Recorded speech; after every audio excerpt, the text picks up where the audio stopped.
করে রান্নাবান্না কী হচ্ছে, ডিমের ঝোল হচ্ছে, হয়েই গেছে। আর এখানে দেখো পাঁপড় ভেজে রেখেছি, 2 রকমের পাঁপড় আছে। আর এখানে টমেটো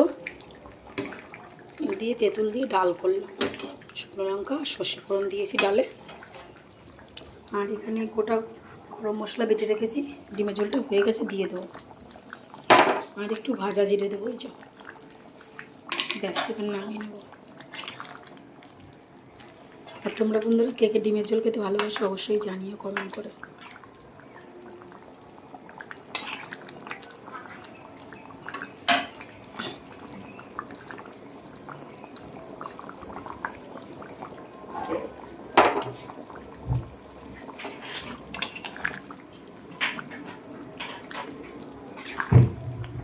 এবার গ্যাসটা বন্ধ করে দিয়ে একটু ঢেকে রাখবো, ব্যাস।